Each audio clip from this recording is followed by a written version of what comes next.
Welcome back to LoyalTzzz podcast. I'm here with. Gean Diaz. How are you doing? Muy bien. Anyways, what would you like to start off with like your life? You know. Yeah, so my name's John, but all my homies call me Gean. My family calls me Junior, and I'm from Saratoga Springs. I love skateboarding. I love cameras, and I love doing hilarious stuff. You know, I have this motto. It's called "Hilarious Tricks Only." It's like a keyword amongst the skaters here in Utah. Hilarious tricks only. Yeah, it's just like a global youth campaign where like you just skateboard and you do hilarious tricks. You know, like you just worry about yourself. That's the hilarious tricks. Yeah. How long you been skateboarding? Since I was 9, so I'm 25 now. I was born in 1999, August 12th, just so you can know. Now y'all know where I'm from and like what I do in my free time. August 12th, 1999, Gean Diaz, tech support major over here in Utah County. Hell yeah. Yeah. So what got you into skateboarding? So skateboarding is like this mythical like being to me. Like I grew up like watching a lot of television, a lot of movies, and watching like cool ass commercials like what's that cereal again? The frosted cornflakes. Yeah. Yeah, and I remember watching like the Tiger and like being outside and like there were some kids skating. I was like, oh shit, like I can just skateboard outside. You know, I always wanted to ride a bike, but like all the neighborhood bike kids were just like getting dirt bikes and like going racing and shit, and I was just too poor for that. So I was just like, all right, I'll just skate down the hill by myself, you know, like. So you got your first skateboard? When you get it for like Christmas or what? So my first skateboard was a ripstick. Oh my, that's not a skateboard. Yeah, so my parents didn't let me skateboard. They were like, you're not a skater. You're a fucking chump, you know? Like wearing like my fucking dad's clothes and shit that he just picks out, like fucking not even skate shoes. And you know, just like one of those basic kids, you know, like fucking stealing scooters from front yards and stuff. Like, and until one day my dad's like, why the fuck are you taking back scooters and shit? Like give those back to the kids. And like, what do you want to do? And I was like, well, I wish I could ride a bike, but like I want to skate, you know? Like I've been watching skate videos on TV, and I watched this guy, Paul Rodriguez Jr., and I identified, you know?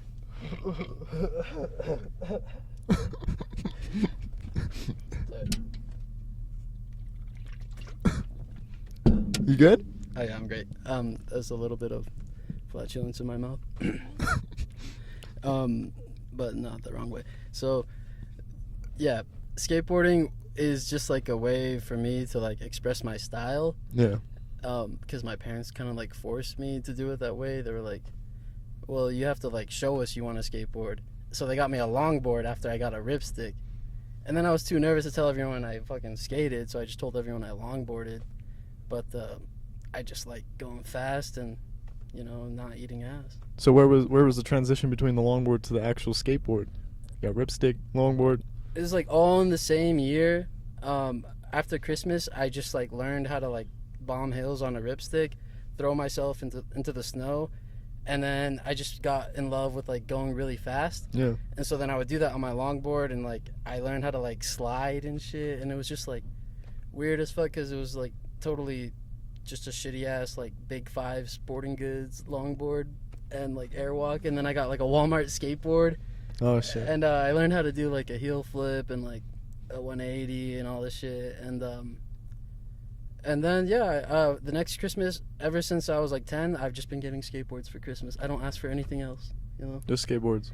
Yeah, if anyone thinks about me in Christmas, just get me a deck. That's all I ask, you know. Like Just a deck. that's like the most thoughtful gift for me, you know. It was like a skateboard deck. Yeah. So you like pre-built skateboards, or you like doing it like everything yourself, like putting the grip tape on? All to myself, you know. Like at first I was getting pre-built skates, and it's good if you're like a beginner. Like I always like skateboarding because I feel like that's how I learned just how to like think and stuff. And so you like think about like what you're buying, you think about what you present yourself as, and it's just like how you want to look, you know. Yeah. It's not deeper than that. So getting a full skateboard was like really fun at first, but then I was just obsessed with skaters and skate videos, and I'm like a nerd about all that stuff. And it's a sport, you know. I've always like said it was art, but look at me, man. Like I'm like sweating and stuff, and I'm stinky, and we're at a skate park, and it just opened today, and we're supporting the community just by being here. Yeah. You know, and that's what matters to me. It's like giving the people support, you know, Yeah. and it's just like by being yourself. So Sustainable. So would you say if someone approached you by the way you dress now, they would think you're a skater? You know, I've always tried looking like a grandpa, so I don't know. I've seen people like kind of like change the way they dress around me, and To dress like you or what? Or- yeah, like they will like compliment my style like or something, and it's just like I just bought the cheapest clothes that like were baggy enough to skate in, and yeah, you know, then people will start like cuffing their pants around you, and it's just like it's kind of weird. You just see a lot of people generate like interest, you know, and then it just like molds around. You can just like go to the skate park and you can see a bunch of people all dressed the same. Yeah, that's what I noticed here. There's a lot of e-boy style, a lot of skater style. Mm-hmm. Like, you know, flared pants with like strings hanging out the bottom, you know. Yeah. Crazy. You know, if I were to pick your Halloween costume, I don't know if this is, I don't think it's racist or anything. Have you seen the movie Up? Yeah. The Boy Scout? I could totally picture you being the Boy Scout. Yo. I don't know why. Yo, that's actually fire, bro. I get that a lot. I think it's because I smile a lot. I don't know. Or my eyes. I don't know. There was this one dude with this, like, I went to this party and there was this one dude with like this haircut, like a chop. I don't know if you've seen, what's it called? Where there's no trees. It's a Disney movie or Pixar or whatever. I don't think I've seen it. The Lorax. Oh yeah. You know Mr. O'Hare. Oh yeah. Well, there was this like, I think he was like Chinese and he had this hair and he wasn't even dressed as Mr. O'Hare. But then this chick started calling him that, and then everybody was calling him, and he got so mad. Yeah. Because he looked like Mr. O'Hare. Yeah, I mean that's like what happens to me. A lot of people just, well, because like my facial features or something, they'll think I'm like Pacific Islander, or Asian, or Mexican, or like somewhere South American. But I'm just from Utah, and it's really weird. I say I'm from Saratoga Springs, but if I say it like speaking in Spanish, like Saratoga, people think I'm like from Mexico or something. They're like, that's not in Utah. I'm like, I'm just saying it in Spanish. How many languages can you speak? So I speak a couple of languages. I speak English, Spanish, and Portuguese. But my Portuguese is kind of weak. It's just the way I like talking to chicks, you know. And Yeah, I'm Portuguese. I just can't speak it. right. I just love Brazilian Portuguese though. Like, Yeah. Brazil's like one of my favorite places. The music, the history, like. But you never been there? Never been there. I just like learning about it, you know. Yeah. That's like where all indigenous people came from. I feel like is like Brazil. So, Are you gonna go there soon? You think you'll find yourself traveling there? you know, possibly. I have a lot of contacts there and a lot of friends. That's the only reason why I know Portuguese. So I probably would go. Yeah. So what were you speaking with what's her name last night? Oh, Sabrina, I was speaking Spanish. Oh, okay. Yeah. So she speaks Spanish, but in Chile, like everyone has their own accent. They just call it Goa, their accent. But I speak like, I lived in Mexico for 2 years. I did that whole mission thing. Yeah. I like grew up in like a really religious household and like skateboarding, and so when I like was like trying to have fun or anything, my parents would be like, just go to church and stuff. And then my church leaders like made me take all my friends that like skateboarded to church, but then it was really just a front for my friends to like sell drugs in high school and stuff. And that's like really what happened, you know. And The church was the front? the church was the front without wanting to be it, you know. They were just trying to get kids to activities, but you know, we're really smart as kids, you know. Yeah. And maybe I shouldn't have like snitched myself out like that. You know, like, That's okay. yeah, but I mean, we all have a past. Yeah. So they let me go on my mission. I did it in Ciudad Juarez, which is the border with El Paso, and it's like where they film Sicario. But yeah, that's like my history. I mean, I fuck with the church. I fuck with like any church. I just don't fuck with pedophiles, and they're in every church. And a lot of freaks are in there in every single church, no matter what you believe in. I just don't think we should be conformists or anything. Like if someone says you're a heretic or like you're like like you're an atheist or something because like you don't believe what they believe. Yeah. And I think you should like believe it more, you know? Yeah. And like that's freedom. That's what I like, is like the freedom of it. So what's your long-term goal? Like, I know you do photography, right, or videography. Yeah, so What's the goal with that in the long run? right, so like skateboarding actually helped me get into like wanting to use a camera and making videos, because I just wanted to make sponsor me videos, and I wanted to make like skateboard parts, but there's no professional skateboarders here in Utah. There's only a couple, and a lot of my like close friends will like go out with these bros and we'll like all connect with each other. But it just it feels like the only way we can make something of ourselves is with a camera. You know, we have to like make a movie about it. Yeah. And so when I was 16 years old, I learned how to edit videos and like do like basic like video editing and like effects, keying, and that like kind of connected me to like technical infrastructures and stuff, and like networking. And I helped my school get a grant for the video, and I was in the Utah High School Film Festival, and I've gotten like 3rd place in a 48-hour shootout. I've gotten like 2nd place in a highlight reel. I've gotten like a bunch of honorable mentions. That's cool. I never did any sort of national competitions. I have submitted a couple films into the Slam Dance Film Festival and Sundance Film Festival, but they said I was like too experimental. And Meaning what? Like, so I just had no funders, you know, like no investors, and we were just making like scenes and filming you know, like a 120-minute film, like 220 minutes probably. Like we got so much footage, but yeah, they just said like, because we filmed the entire movie out of focus, that was just too experimental, you know, they couldn't get it. yeah. Yeah, So do you like, what, you want to do movies, or? that's my dream, is to do movies, but the only way to like realize this dream is like through becoming like a producer. Yeah. And so to be able to produce these things, like you have to set yourself in your present circumstances, assess your resources, and, you know, create a plan and a script, right? That plan, which is like the script in a sense, it is like what you're producing. Yeah. And I can't really write a script right now unless I like create the funds for it, or there's like a justification behind it. And that's a good mentality. It does kind of kill the creative process, but that is the actual creative process. And if you're so ignorant where like you don't care about your resources, you know, let me know, because I would like to have you on a set, you know. Yeah. Yeah. So when are you gonna film me like a modeling video or something? Yeah, I would love to do that. I just need to actually just write down in my diary a little bit like how I met you, because we just recently met, and I got really interested by the idea of your podcast. And Your diary? yeah, I think everyone should have a diary. Yeah, Is that what you call it? Not like a journal? It's your diary? I think you should write in it every day, and diary sounds more right, you know. Yeah. Because if you have a journal, like, yeah, I love reading journals, you know, but that's like a travel log. It's like you're just like logging things that are happening, and you're not really like writing your thoughts, you know. So like a diary is like, it's like the inner dialogue. How long you been doing the diary thing?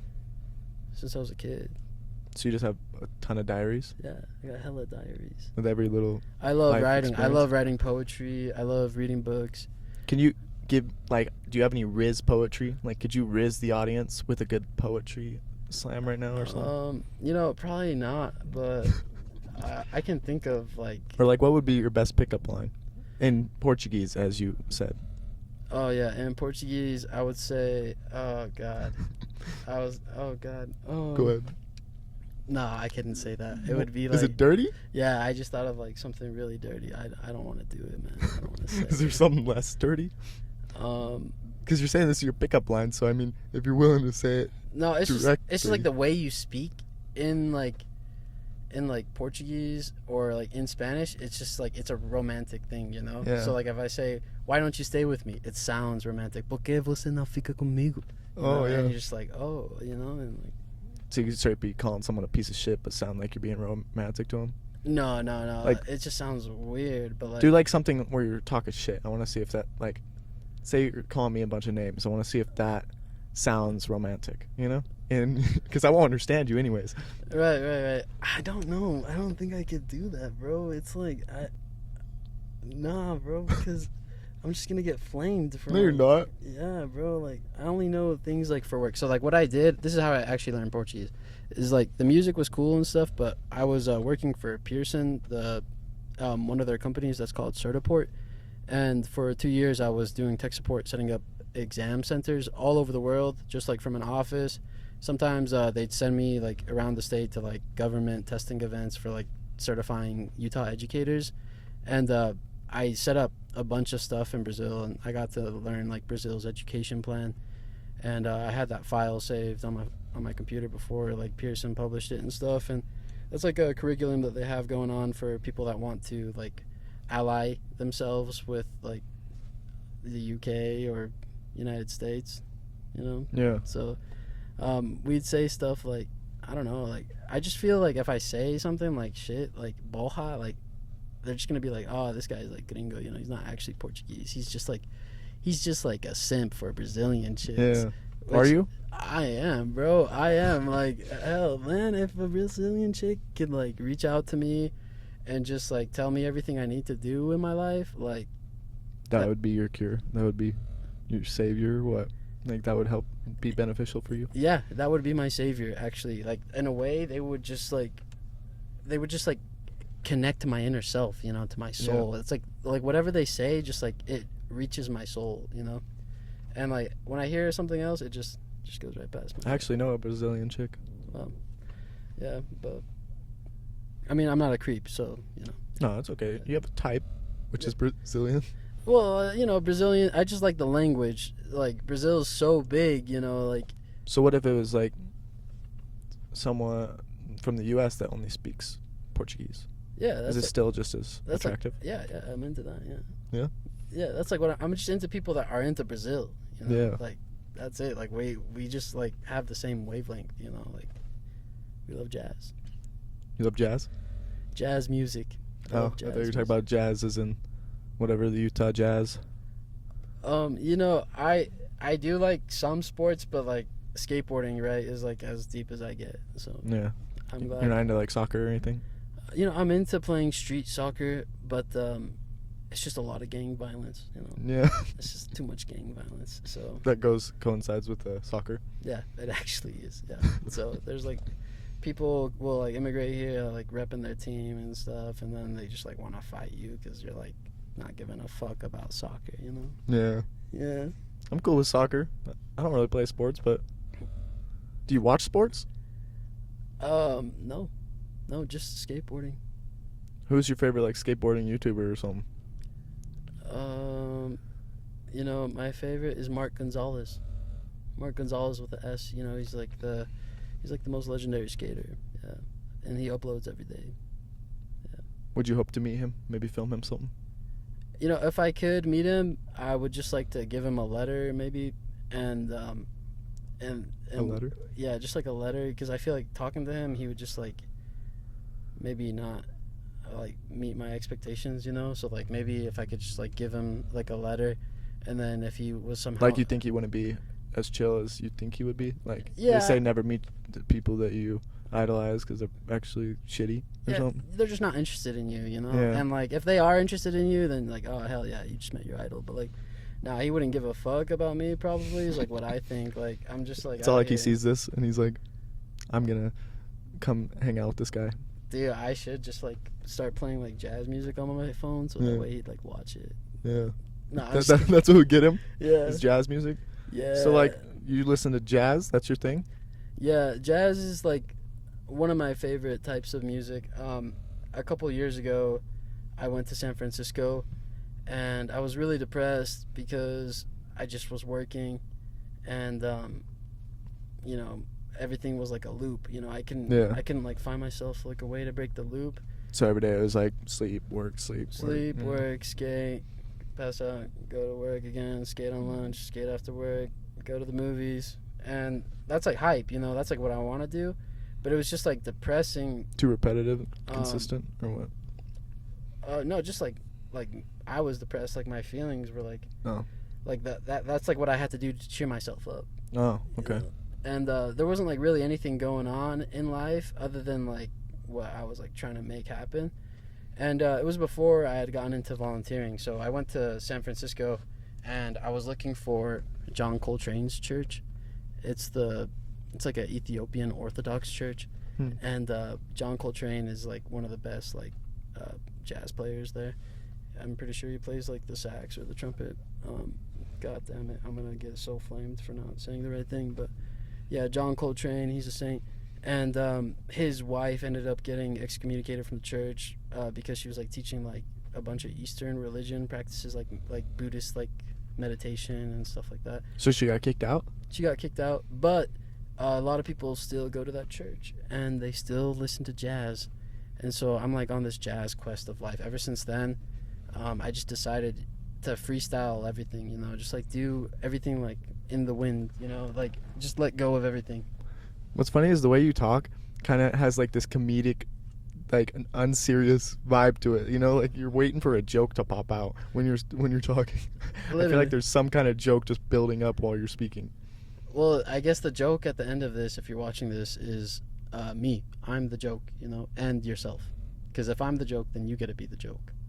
You're watching the joke, so yeah. Yeah, but nah, I'm just kidding. I'm cringe as fuck, so don't take anything serious, and just cringe at me.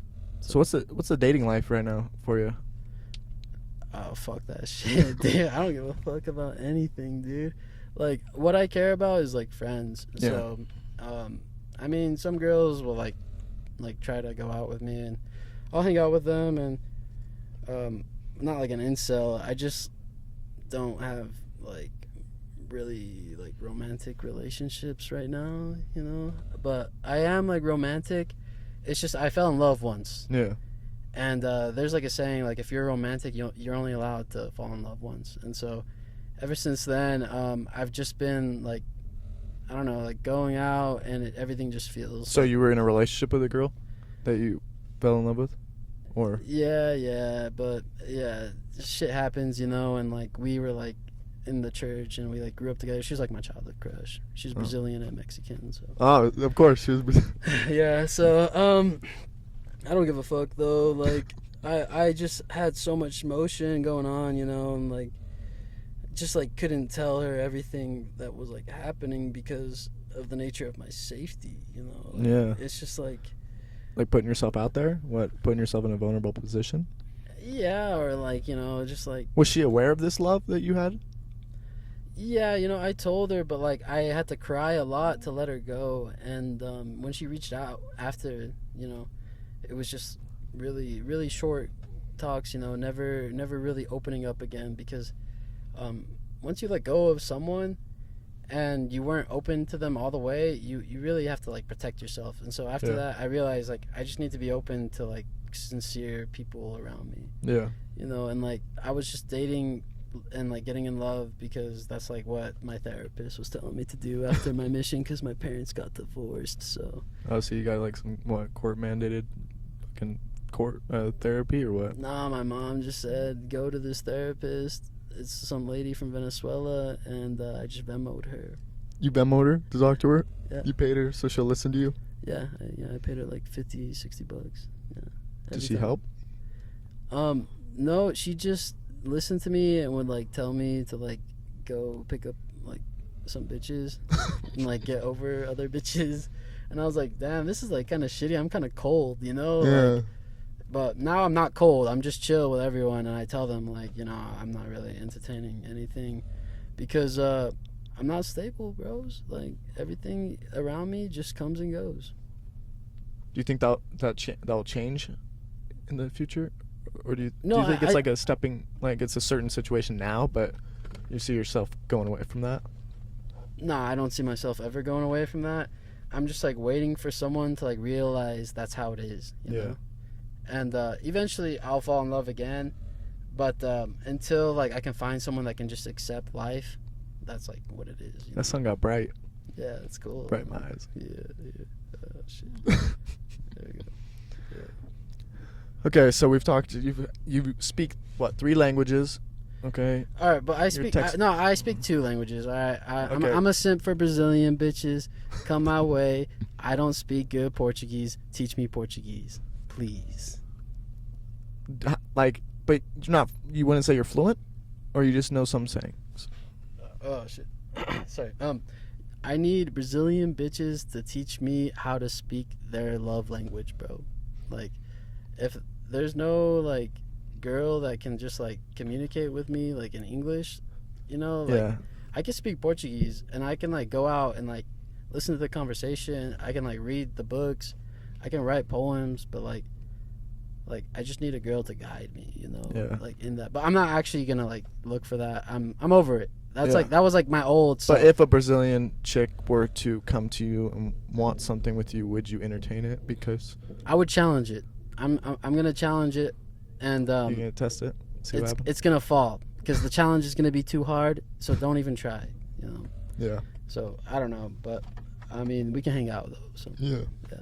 What would happen in these hangouts? Just a chill, normal, friendly hangout, or? yeah, just read the Bible, and like watch movies, and then like you know you just start like being awesome and stuff, and like talking about your like dreams and pouring out your like desires and stuff. And that's just a casual hangout. Yeah, that's like most people. It's great. What's the part where you said get awesome or be awesome? Oh yeah, get awesome is just like where you pour out your inner desires, you know. So like you just say what you want to do, and that's what I like. I just love like talking. So like with I love like Latino women, and it's just like the fact that we can like discuss everything. I know some guys that they just like make advances and you know it's fucked up. I mean not. You probably can't say that, but We'll beep it, I think. yeah, a lot of guys violate women though, and in other countries, like women are not allowed to like do anything back to it because of the social pressure that gets like with rejection, you know, especially with someone that's like respected. So I just like Latina chicks because like I can always discuss everything, you know, and like it makes me okay with like being a loner and stuff because I just feel like the friends that I have just like they just like make me feel powerful enough where like oh, I'm not simping for a bitch tonight, you know. Yeah. Yeah. That's awesome. Yeah.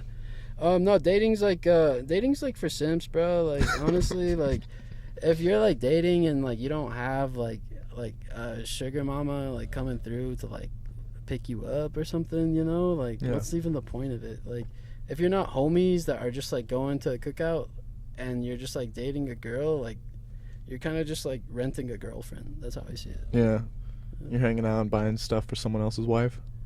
Is what you're saying, or what? You know, I mean, you could go out with someone's wife. It's just it's just like renting a girlfriend, you know? Yeah. That's how I see it. Would it be put in the same category as the therapist? Like renting? Like you rented that therapist? No, you know, I went to therapy after that, like with an American certified psychologist or whatever, and they just like listened to my ass, like plan everything, and they're like, oh shit, you can think, and then they didn't give me any advice. So, yeah. Would you say it was well worth the experience? No, it was a total waste of time for a minute, but I really am grateful because I thought it wasn't a waste of time, and then I found out, you know, maybe I do need other things in life before I can go to therapy for this, you know. Yeah. Self-actualize and transcendental like awareness. What's that? It's Transcendental.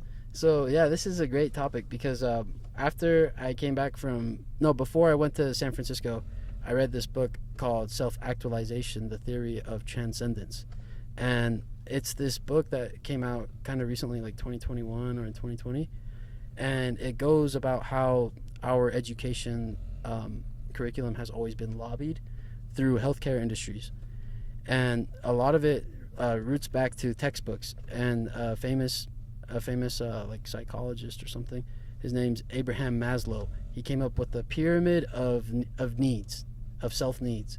Yeah. And this pyramid of needs, you know, it tells you like what you need to just like feel normal, right?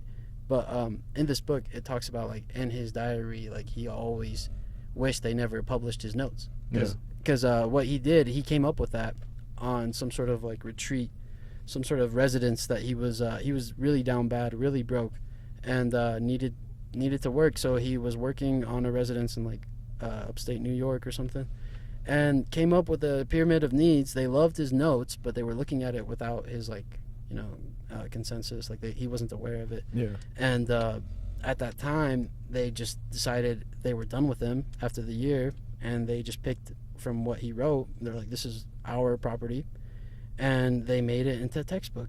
And that's like what was taught for a lot of years, and still to this day you can still find that. And we kind of have to weed it out, because he said that was his biggest regret, that he wishes they never published his notes, like that, or like they could just fully understand what he was talking about with transcendence, because life isn't a pyramid. A pyramid is like, it's a job. A pyramid is like that, like teaches you to work for someone else. Yeah. But life is actually more like a sailboat, and it's like your physical body is like the boat, and the sail is your actual like feelings, your like conscience, And that's what pushes you, or that's how you transcend. Yeah. Yeah. It's like your body is like pushed through your conscience, and like your thoughts motivate your actions. Yeah. And so, transcendence was really taught by like another film guy named David Lynch, who just died this past year, which was really depressing, because he set up like a bunch of transcendental meditation centers, and what they do is like they'll give you a mantra, and this mantra just like helps you unlock your determination. Yeah. And transcending, it's not really something you can explain, other than the fact of like overcoming. It's like something that's already been done, and we're just saying nothing, but like we're like somehow talking about transcendence. Yeah. So what would you say is something that you've overcame to have a big step in your life? Yeah. So when I started volunteering, I feel like that's what it was, because after San Francisco, I met this Jewish guy, and he told me about like seed fundraising. Like I always like wanted to like start like a business of something. I just knew like movies and like cameras and networks and like computers and like having fun with gadgets. Jewish bro tells me like you can get millions of dollars if you start like a tech seed, like a SaaS seed. And he's explaining like how he's like coming here from Israel and going to these seed fundraisers and doing like, it's called like rounds or something like that. I forgot, but seed funding has like a bunch of rounds, and he went over the whole process because they came up with that in Israel. Oh. And he's been into that like since he was like 18. He's like the same age as me, except he did like IT, always. He's never went to college. He just has like a lot of experience in IT. And my friend, his best friend, is actually running for like prime minister in Israel too. That's cool. But they're like definitely not famous or anything. They're just like fanatics. And once I learned that, I was like really into volunteering just for getting experience. And I was just like on volunteer websites, but I hadn't done anything. I came across this organization called the Venezuelan American Archives, which is owned by a Venezuelan journalist called Maybort Petit. And she's kind of a cosmopolitan. She's been like all over the world. She studied at the Sorbonne University, like George Washington University, and she. You have a lot of knowledge on this. Yeah, I'm just talking about what happened, Yeah, this kept just all in the back of the dome, I guess. You just have all this knowledge. Yeah, I don't know why, but I'm like, what? You straight reading it off the Google or what? No, this is not Google. This is like my email inbox, like. But volunteering was like what got me into like getting experience, setting up like websites and doing like ads. We had like a $10,000 a month Google grant, and we would push our ads for like human rights campaigns. Yeah. And we would like do women's rights, youth leadership programs, and I got to meet everyone, well, at least someone from every country. And there's the issue with the world and the issue with like classified information is we just don't know, right? There are so many countries that are not on the map. There are so many people that are not being counted. There are so many atrocities that are just being exhibited throughout the world, and it just makes you think, who is in charge of this? Yeah. Who can make a difference? And I feel like we can, because we're here, which you know, that can maybe help us get other answers. But so many death threats from like oppositions, right? And people like looking for help like through these nonprofit organizations, and maybe that's like where they messed up, you know. And maybe that's where we all messed up, is that we had to create an organization in order to represent something better. Yeah. You know. And after a while, the United States did some shady stuff. They freed some people that I had helped do some publicity for their trial, because that's what the journalist was being paid to cover, those trials. And when they freed them, you know, it was just like, wow, am I safe? You know, that's like what I thought. Am I safe? Yeah. And I probably am safer, but it's just like in the back of my head, it's like I know they're taunting us, you know, like they're not taunting me specifically, but they're like taunting her, and they're taunting like the United States government. They're taunting like our freedom, and they kind of like objectify us. And I mean, granted, everyone has their own belief, right? But before like any of this, right, it just feels like we're in the Crusades. That's just what it feels like. Yeah. Fuck all this shit. So how do you feel about this podcast so far? Man, I'm so nervous, bro. Like, honestly, I'd be down to like record something else and like write a script, because I wanted to talk about like what I want to do. All right, I guess I could just talk about it now, you know. Like, Yeah. So, what I want to do is I want to start a business, right? I want to make money, right? Yeah. And I have ways to make money, but the only way to do it is by going out and working, you know, basic shit. And so the only way for me to do that is like by talking about it and getting the product, right? In this case, I really want to sell bars, cookie bars, you know. Cookie? Well, they're not actually cookies. I just call them cookie because that's like Spanish, but like they're like kind of like big ass granola bars. Here, I'll put them on here. Hold on, I'll show you guys. They're called deli barras, and I was living in Mexico with one of my best friends, and here it is. But yeah, you can see that. Oh, okay. So what's stopping you from doing that? Right now, it's just like I'm like getting the product, or yeah. So my friend has to come here from Mexico to do it, and I would just have to like start the business in my name, and then just like work with him and like find a way to like flip these cookies, which would not be really hard. I did that in Mexico really easily. Here in the United States, you know, I feel like it would be kind of similar, just by like, you know, negotiating and doing stuff. But right now, nothing's like really secure there. That's just like an idea, you know? Yeah. And so that's like something I like to do. I like to do IT work. Probably, you know, work for some company instead and do IT support for them. Okay. That's what's stopping me, myself. Yourself, yeah. So you need to overcome that. You need to, you know, dig deep. And if that's what you want to do, you need to make sure that there's at least a step in every day's process to make it to where you're closer to that goal. Yeah. You know? Yeah. And so I really like bringing awareness. That's like, after volunteering, I realized awareness is like a really powerful thing. Yeah, the only thing you can give someone is knowledge. Right. Right. The only thing you can actually give somebody is information. Right. And on one of the campaigns we did online was like a campaign for women's rights, you know, women's leadership, like women empowerment campaigns is what we called them. And it would be like a workshop or like sending a newsletter about how women, you know, take care of themselves and why all girls should take care of themselves. And in some places, you know, they don't have that voice. You know, they might not feel like encouraged to, you know, go out and work and be independent. In some places, you know, girls get exiled if they get caught with their menstrual periods because it's just too taboo. It becomes something where like, oh, this woman's bleeding, so send her to the city that she has to walk to until she's cured of her bleeding. That's wild.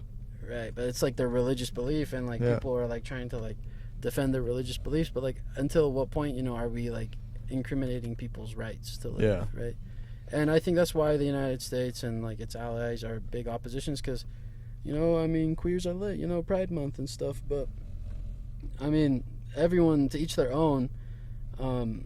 My family is like from Venezuela, so like I see like a lot of queers, and I always think about the history of it, and I'm like, wow, you know, this is like actually part of art too, you know. Yeah.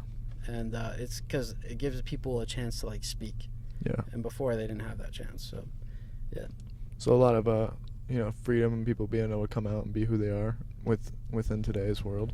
Yeah. A lot of awareness. Yeah. A lot of stuff like that. I need more like lesbian content. Yeah. Lesbians. Yeah. That you're more hyped for, or yeah. I love lesbians and I love dykes, you know. Oh yeah, and I forgot last night. That's what they were saying. yeah. So if you're like a lady and you feel like a tomboy, you know, dress like me, and let's hang out. Yeah, you heard it. You heard it here. Yeah. It's cool. Thanks for watching. This is. Wait, I don't want to fuck your name up. This is. Just, oh yeah, Gean. Yeah. Yeah, this is Gean. And thanks for watching. I think this is episode 7.